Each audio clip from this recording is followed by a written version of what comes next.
Chama Marilu Cabanhas. Bom dia, Marilu. Olá, Glauco, bom dia a todo mundo que está acompanhando aqui o Jornal Brasil Atual. E a gente vai falar hoje sobre a estiagem que está afetando o nível dos rios para navegação e transporte de carga. Vamos falar sobre esse assunto com o nosso colunista Wagner Ribeiro, professor do Departamento de Geografia da USP e do Programa de Pós-Graduação em Ciência Ambiental. Oi, Wagner, bom dia, seja Dia. bem-vindo. Bom dia, Marilu. Bom dia quem nos acompanha. Wagner, vamos falar sobre essas operações, né, do transporte de carga. A gente viu aí que no Porto Intermodal de Pederneiras, em São Paulo, que faz o escoamento aí da produção para o Porto de Santos, a última barcaça ficou aí atracada na sexta-feira, de lá não saiu mais. Como é que é o prejuízo, né, de toda essa paralisação, enfim, desse tipo de transporte através dos rios, Wagner? Veja, Marilu, a estimativa é de 5 bilhões, de 3 a 5 bilhões, né, para todo esse sistema que acaba, de alguma maneira, interferindo nos modais, né, esse sistema de transporte que nós temos aí envolvendo a hidrovia do Tietê. É, de fato, no cenário de crise que nós estamos vivendo, um valor bastante expressivo. E, evidentemente, que a alternativa ao transporte também é muito preocupante, porque, para você ter uma ideia, quatro barcaças, né, para transportar o volume de material que ela leva, são necessários 162 carretas.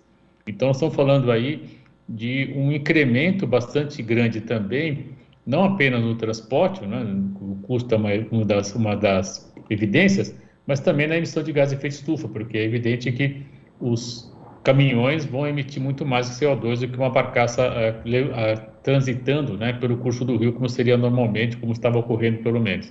Então, de fato, nós temos aí prejuízos de várias ordens, né? Essa seca bastante aguda que nós estamos enfrentando, ela está acarretando aí consequências não apenas na produção agrícola, também na produção industrial, agora também com a majoração da tarifa de energia elétrica, mas também já está chegando a afetar o transporte, né? Sem falar do abastecimento humano, que a gente já tem comentado já algumas encontros nossos aqui, algumas cidades do interior do estado de São Paulo já promovendo, inclusive, o rodízio, né? O caso de Itu, Salto, entre outros. Então, de fato, as consequências dessas secas são bastante agudas, muito preocupantes, ao ponto até do governo ontem reconhecer, né, em cadeia nacional, o ministro veio a público, ainda sem nenhuma proposta concreta, né, pedindo apelos muito genéricos de economia de energia, mas, de fato, as consequências são muito sérias e temos que tomar ações mais concretas, né, que infelizmente a gente não vê anunciadas pelo atual presidente e sua equipe. Exato, estava vendo aqui, já que você tocou no assunto, né, dessa questão aí da luz, da energia elétrica, o novo valor vai representar um aumento de quase 50% nas nossas contas, né? Quer dizer, vai ser mais ainda prejuízo, fora que você não pode tomar mais banho quente e também não pode mais passar roupa, né, Wagner? Pois é, é verdade, né? O Brasil é um dos poucos países do mundo onde a gente aquece água com energia elétrica, né? O chuveiro 3 até 5 mil watts, enfim, depende da categoria do modelo, etc.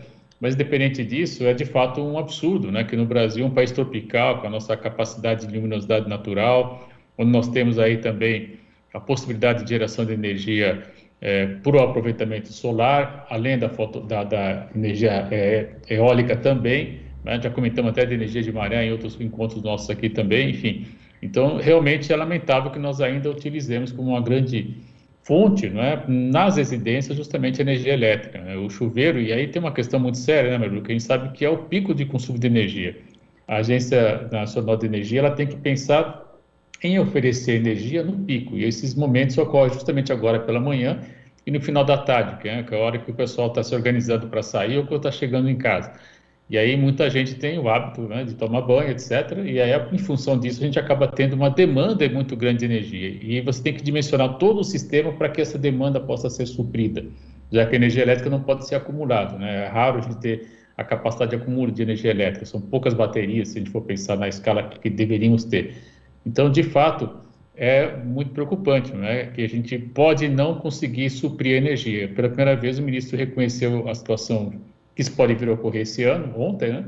Ele já tinha sinalizado algo semelhante, mais ou menos um mês atrás, mas é muito curioso, porque ele reconhece a situação, mas não propõe nada de concreto, né? Não tem aí uma política alternativa, não tem um estímulo a fontes de energia alternativas, não tem também, por exemplo, um trabalho mais concreto, né, de sensibilização da sociedade de que, de fato, é preciso economizar energia, por exemplo, não passando roupa. Enfim, eu pessoalmente acho que passar roupa é algo pouco útil, né, porque você, ao vestir, você já está amarrotando a peça que você acabou de vestir, por exemplo, né? Enfim, isso é uma questão polêmica, de respeito à cultura, etc., mas eu pessoalmente acho que passar roupa poderia ser dispensado, né? Entre outras questões. É claro que nós estamos falando da escala do indivíduo, né, das famílias, mas o grande setor que de fato consome energia é o setor industrial. E aí, não tivéssemos, Marilu, numa crise aguda econômica desse país, certamente esse quadro estaria muito mais agravado, né, porque a recessão também afeta as indústrias que estão produzindo numa capacidade muito aquém do que poderiam estar hoje. Então, mas de fato eles também devem ser mais cautelosos, eu diria, né? Passar por processo de renovação de equipamentos que possam também ter maior eficiência energética. Essa é uma questão antiga que a gente vem levantando já há alguns anos. Colegas do Instituto de Energia e Ambiente da USP que trabalham com o tema da energia, vários, o professor Edmilson, o professor Célio Berman, etc. Nós podemos pensar também na repotencialização das hidrelétricas atuais, onde nós poderíamos ampliar a capacidade de produção sem construir novas hidrelétricas, né? Essa é uma questão também muito séria e esse governo não fala nada disso. Parece que essas alternativas são sequer aventadas, né? O que é lamentável, porque de fato há uma tradição já no Brasil de produção de alternativas de geração de energia, inclusive de repotencialização das hidrelétricas que já estão em operação. E ele não fala nada disso, é assustador, né? Exato. E Wagner, já estava previsto, né, que ia faltar chuva, quer dizer, não é justificativa que se dê, não é mesmo? A questão de jogar a culpa na chuva enfim, não tem atitude alternativa, medidas alternativas agora e não tiveram alternativas de prevenção, né, Wagner? Uma dúvida, Marilu. Eu, no começo dos 90, quando estava começando a minha carreira acadêmica, eu colaborei muito com a grande imprensa aí, e um dos artigos que teve uma repercussão na época tinha esse título, A Culpa Não é da Chuva, né? Na ocasião, não sei se foi Folha, Estado, mas não importa muito, na ocasião eu comentava justamente que a falta da chuva, que gerava problemas de seca no abastecimento de São Paulo, não era de fato uma questão central, né? Nós temos que nos habituarmos a regimes de escassez, de alternância de maior ou menor volume de chuva. E isso está constatado já, né? Os trabalhos de meteorologistas e colegas que trabalham com climatologia urbana mostram que nós temos sim oscilação já conhecida, né, de chuva. Portanto, você tem razão, a culpa não é da chuva, a culpa é de quem não está tomando as ações necessárias para planejar e organizar o volume de água que nós dispomos, né, com alguma regularidade. Nós sabemos que tem uma demanda firme já estabelecida, que é aquela necessária para você gerar energia elétrica, abastecimento humano, animal, geração de energia, ao mesmo tempo produção agrícola, mas ao mesmo tempo nós temos que ter a clareza de que há uma oscilação natural do volume de chuva, né? Isso é conhecido também, e eventualmente essa oscilação pode ser agravada. Nós temos esse ano algumas questões que não podem deixar de ser comentadas, né? Uma muito séria é o desmatamento da Amazônia, do Pantanal, do Cerrado até da Caatinga. Isso de fato tem diminuído o que eu estou chamando aí de um corredor natural de transferência de umidade, né? Uma transferência transfronteiriça que vem lá da Amazônia e chega até o sul-sudeste. Esse é um fato que parece muito importante. Outro aspecto, nós tivemos aí uma oscilação das temperaturas do oceano. Nesse ano, especialmente, a Laninha foi um pouco mais aguda. Para quem não lembra, né, a Laninha é o resfriamento do oceano, o El Niño é o aquecimento do oceano. Os meses até maio agora nós tivemos um maior resfriamento. Os modelos climáticos apontam que provavelmente a partir de outubro teremos mais um resfriamento. Isso implica necessariamente em redução de chuva, né, porque nós estamos mudando aí todo o regime de circulação atmosférico, e aí, evidentemente, isso traz muita preocupação. Agora, nada disso é novidade, né, Marilu? Nós sabemos que isso ocorre, existe literatura mostrando que isso pode ocorrer, nós temos até a capacidade hoje, graças a modelos matemáticos bastante sofisticados, de prever quando isso pode ocorrer e quais as implicações que isso pode trazer. Mas um governo que parece não acreditar na ciência, né, cada vez isso fica mais evidente, não considera esse tipo de situação. Até o horário de verão, né, que algo que o presidente resolveu de uma canetada simplesmente acabar, nem isso é cogitado agora, né? E é curioso que o próprio setor de comércio, especialmente de bares e restaurantes, solicitou, né, o retorno do horário de verão para que tiveram já um prejuízo muito agudo no período mais agudo da pandemia. É bom lembrar que a pandemia não acabou, né? E eles querem, então, com isso, retomar, ampliar né, a possibilidade de atrair clientes tendo o horário de verão, já que nós sabemos que com isso, de fato, né, as pessoas ficam mais dispostas, disponíveis a circular com as temperaturas mais amenas, ao mesmo tempo com mais luminosidade. Nem isso foi aventado, né? Então, de fato, é muito preocupante, porque é um governo que mostra, do meu ponto de vista, seu despreparo, a sua desqualificação técnica para enfrentar problemas reais, agudos, que aflige a sociedade brasileira atualmente.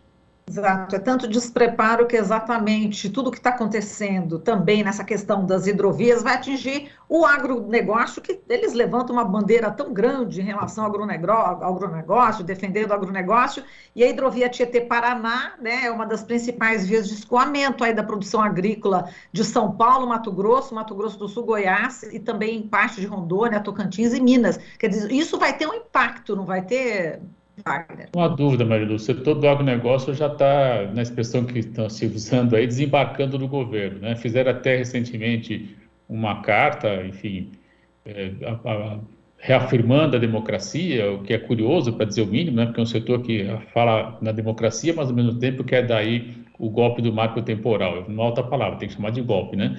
Então, é um setor muito complexo, para dizer o mínimo, né? Mas, de fato, eles estão tendo prejuízos bastante agudos, sim, você tem razão, né?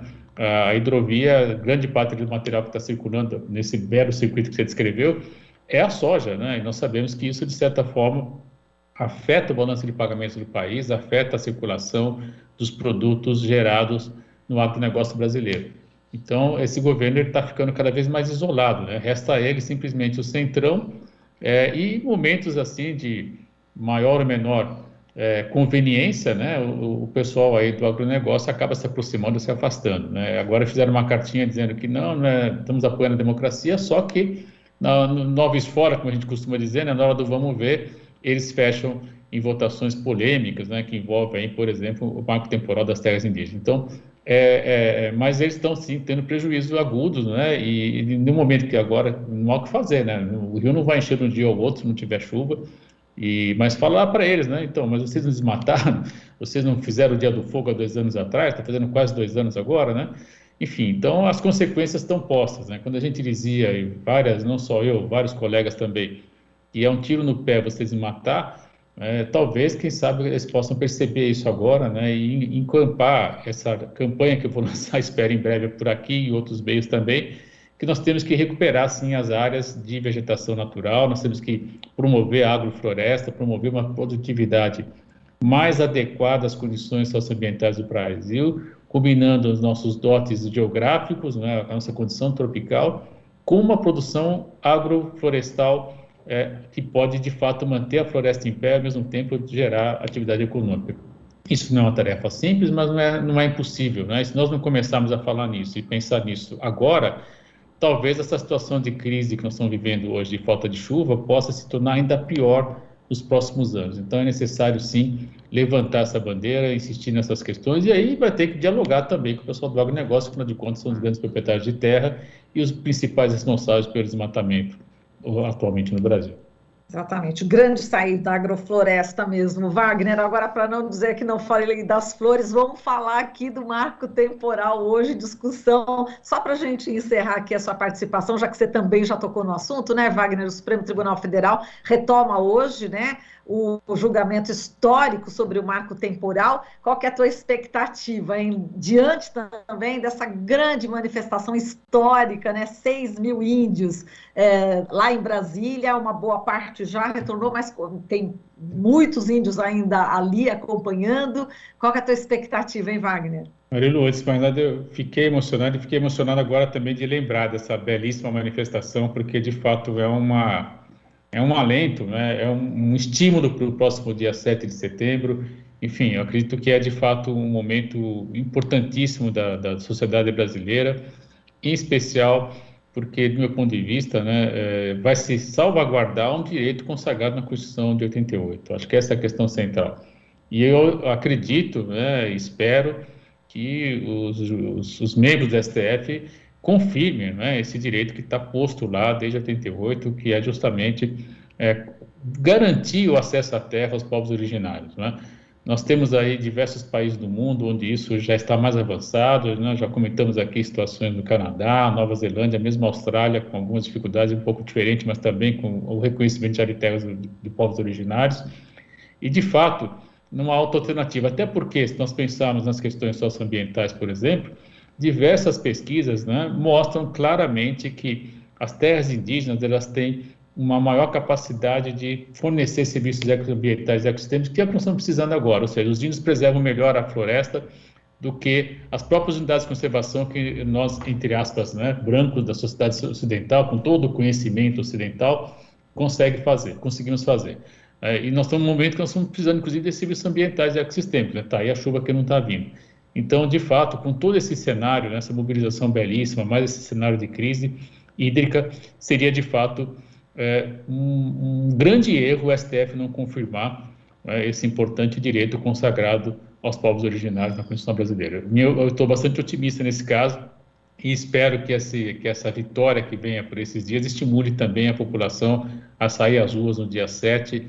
Eu estarei lá no Anhangabaú, né? Ainda há pouco eu vi uma matéria, não sei quem, acho que foi a Tirana, né? Comentando, tenho muitas boas lembranças, né? Tristes derrotas, mas também, enfim, estava lá já em 85, 92, enfim, a trajetória de luta na rua não é de hoje, mas voltar ao Anhangabaú vai ser bastante interessante no dia 7 agora, temos que marcar posição e espero comemorando já essa vitória dos povos originários. Exatamente, acompanhando inclusive o que os índios fizeram, né? Os nossos queridos indígenas, máscara, não é? Enfim. Sem dúvida, sem dúvida. Quando sai, eu 2 máscaras, vou tomar minha segunda dose na segunda-feira, enfim. Não sei se você vê como é que eu vou estar na terça, porque a gente fica um pouquinho, né, inquieto depois da vacina, mas eu espero estar lá sim, e é necessário, você tem razão, né? Toda a proteção, álcool em gel, etc., 2 máscaras de preferência, enfim, para que a gente possa ter aí uma manifestação importante, bonita, e que retome, né, a luta pela democracia. Olha que ponto nós estamos, né? Século XXI, retomando a luta pela democracia no Brasil. Enfim, mas a história é assim, ela avança, recua, e a gente tem que ser sempre personagem dela, né? Isso que é importante. Isso é importantíssimo, Wagner. Lembrando que você tinha falado, né, a respeito dos povos indígenas que mais protegem, né, os nossos biomas, e falando nisso, teve essa publicação recente, né, do estudo MAP Biomas, indicando que nas terras indígenas apenas 1,6% de desmatamento, né, inclusive os próprios, enfim, estudiosos do MAP Biomas disseram desse valioso serviço ao Brasil contra o desmatamento por parte das comunidades indígenas. Só acrescentando esse dado que é bastante relevante nesse momento, é importante eles usarem, inclusive, esse argumento hoje. Vai ter muito depoimento, né, do Amicus Curiae hoje, várias pessoas vão falar ali no Supremo Tribunal Federal, e espero também que tenha esse dado, né, presente ali, para que os ministros sejam sensibilizados, né, Wagner? Esperamos que eles apresentem sim essa informação, ela é muito importante para a sociedade brasileira e também para os ministros. Os ministros do STF, imagino que já sabem disso, né? Tem assessores lá, da área ambiental, inclusive, enfim. Mas é sempre bom lembrar, é sempre bom lembrar. Tá certo, Wagner, um super abraço para você e até a próxima semana. Até a próxima. E boa manifestação, dia 7. Estaremos lá. Valeu, um abraço. Falamos aqui com o Wagner Ribeiro, professor do Departamento de Geografia da USP, do Programa de Pós-Graduação em Ciência Ambiental. Aqui você ouve as notícias que os outros não dão. Jornal Brasil Atual.